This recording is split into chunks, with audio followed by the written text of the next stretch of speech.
Então, continuando aqui a nossa série aí sobre o supercílio, a estética, o design do supercílio. Lembra que eu falei que vamos falar como que a gente consegue melhorar, reposicionar, elevar os supercílios, caso você esteja lá, numa daquelas situações que a gente comentou no vídeo anterior, certo? Então, se está interessado em melhorar o supercílio, vai lá, assina o nosso canal, curte o nosso vídeo, compartilha aí o conteúdo e eu já volto explicando para vocês tudo que se tem aí para rejuvenescer ou para melhorar a estética do supercílio.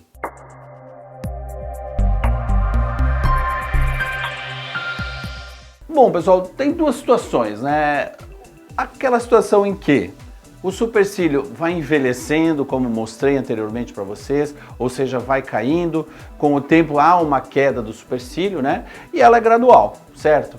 Então, até certo ponto, a gente consegue melhorar o posicionamento do supercílio, fazer aquele aspecto, né, da cauda um pouquinho mais arqueada ou elevar as sobrancelhas, simplesmente com o uso da toxina botulínica. Logicamente que tem algumas situações, né?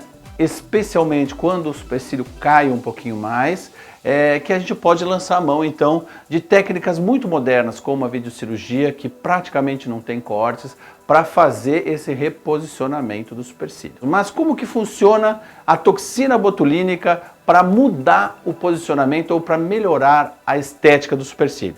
Então vou mostrar para vocês aqui nesse desenho como que funciona então a dinâmica do supercílio. Então, pessoal, como nós estávamos falando, a cauda do supercílio, ela sempre tem uma tendência a cair mais em função da estrutura da musculatura, que tem músculos que levantam o supercílio e músculos que fazem o supercílio puxar para baixo, certo? Então, o supercílio com a cauda mais caída, ele dá um aspecto cansado, triste para essa área dos olhos aqui. Como que acontece isso no caso, né? A gente tem aqui esses músculos aqui, os dois músculos frontais, que são os músculos que levantam o supercílio, né? Então, a gente tem aí uma ação da musculatura levantando o supercílio, certo? Esses dois músculos são separados, por isso que às vezes uma pessoa tem um supercílio mais baixo, outro mais alto. Vocês percebem que nesse nível aqui, onde está a cauda do supercílio, não tem força do músculo para levantar. Então, com o tempo, ele cai mais, certo? Essa musculatura aqui do olho, ela puxa o supercílio para baixo, né? Inclusive, esses músculos que estão aqui entre os supercílios faz aquele aspecto da cara de bravo, enfim, enfesado, né? E é a contração dessa musculatura que faz isso. O que a gente consegue, então, fazer aqui para melhorar isso? A toxina botulínica é um dos tratamentos que a gente consegue elevar o supercílio, né? Ou melhorar o posicionamento do supercílio, porque a toxina ela age nesses músculos que são elevadores, como o frontal, ou nos músculos depressores, como esse que forma o pé de galinha e esses que estão aqui no meio dos olhos, certo? Como que é feito isso, né, pessoal? A toxina você sabe que a gente aplica em alguns pontos, né, aonde a gente quer paralisar temporariamente o músculo, certo? Então, se eu faço alguns pontinhos aqui, nessa área onde foi aplicado uma dose de toxina, o músculo não vai funcionar. E isso funciona aqui também para essa parte do pé de galinha, porque na verdade a ruga ela é formada pela contração do músculo. Se a gente faz uns pontinhos de botox aqui, nessa parte aqui lateral, esse músculo relaxa e o supercílio sobe nessa parte da cauda, certo? Se a gente faz alguns pontos de botox aqui no músculo frontal, ele vai paralisar. Mas a gente precisa manter algumas áreas do músculo sem fazer a toxina para manter a ação do músculo. E isso é que faz então com que o supercílio se reposicione quando a gente usa a toxina botulínica para fazer isso. Esses pontos da glabela e esses pontos da parte lateral do olho, eles liberam o supercílio para cima. O músculo frontal, ele é um elevador do supercílio. Então a gente bloqueia algumas partes dele e mantém outras ativas funcionando, contraindo, para que o supercílio suba, certo? Então essa é a mágica que se faz aí com a toxina botulínica para melhorar o aspecto da sobrancelha. Agora, aquele supercílio diabólico, assim, que fica, né, muito puxado aqui, é porque às vezes ficou essa parte do músculo muito ativa.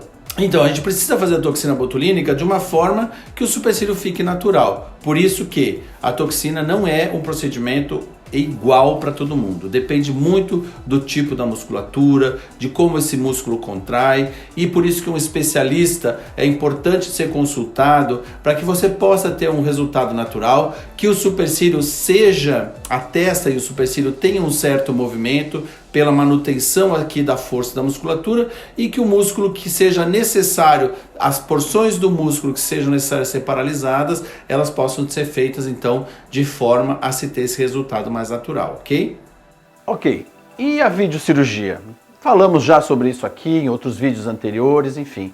A videocirurgia é uma técnica que se desenvolveu aí ao longo dos últimos 15 anos, e à medida que foi passando o tempo, ela foi evoluindo, como todas as técnicas, né, da medicina. Hoje se faz quase tudo por videocirurgia. A filosofia é usar uma microcâmara ao invés de fazer cortes grandes, no caso aqui, no couro cabeludo. Quando que está indicado aí a videocirurgia, né? Mesmo em pacientes mais jovens, pessoal, é possível fazer. Tem pessoas que vêm aqui no meu consultório e tem aquele aspecto do olho cansadinho, triste, ou enfim, por ser uma característica mesmo pessoal de cada um, e gostariam de melhorar. Então não são pessoas que têm envelhecimento ainda, mas a grande maioria são pessoas que, vamos dizer lá, depois dos 50 anos por aí, acabam tendo uma queda do supercílio, né? Ou seja, o supercílio baixa. E aí a pessoa pensa que está com uma sobrinha de pele na pálpebra, mas na verdade é o supercílio que baixou. A videocirurgia, ela é uma técnica excelente para isso. Eu tenho 3 livros publicados para médicos, né, a respeito desse tema, videocirurgia e cirurgia de face. Então, eu desenvolvi um trabalho científico muito grande ao longo dos últimos 20 anos nessa técnica, né? Então, eu vou mostrar para vocês aqui como que funciona esse reposicionamento, essa elevação dos supercílios pela videocirurgia. Então, quando o supercílio caiu um pouquinho mais, a gente usa a técnica da videocirurgia, porque é uma técnica que quase não tem cortes. A gente usa um equipamento como esse, que tem uma câmarazinha e uma iluminação, e se consegue enxergar então lá dentro, né, e o que a gente precisa fazer. São feitos pequenos cortezinhos aqui no couro cabeludo, que são muito discretos, e depois de cicatrizar praticamente não aparecem. E por eles a gente consegue então acessar aquela musculatura que a gente está falando. A mesma musculatura que a gente paralisa aqui com o Botox e solta para o supercílio subir, a gente cirurgicamente consegue remover esse músculozinho nos casos que o supercílio está muito caído, né? E isso vai permitir então que haja uma melhora, um reposicionamento, na verdade, desse supercílio. Aqui mostrando então, a videocirurgia faz isso, a gente consegue remover essa musculatura, enfraquecer essa e fazer com que o supercílio então mantenha aquela posição mais elevada, como é o desejado aí por muitas pessoas. Então, pessoal, vocês viram que, né, o supercílio é passível aí de ser melhorado, e às vezes uma característica que você tem do seu supercílio, ela pode sim ser melhorada. Mas é muito importante sempre ter cuidado, né, para às vezes não fazer procedimentos que deixem resultados exagerados, e muitas vezes nem é a cirurgia que eventualmente levanta muito o supercílio, o próprio Botox, as tatuagens ou maquiagens definitivas, precisa ter muito cuidado. Então é isso que a gente quis passar, essa ideia para vocês nesses vídeos, para optarem pelo procedimento certo. E sempre é muito importante você procurar um especialista, um cirurgião plástico, um dermatologista que possa orientar para que vocês façam o tratamento ideal para cada caso, ok? Então, vai lá, se gostou do conteúdo, compartilha aí com o pessoal. Se tem dúvidas, pode mandar suas perguntas, nós vamos responder com todo carinho para vocês, ok? Um grande abraço e até o próximo.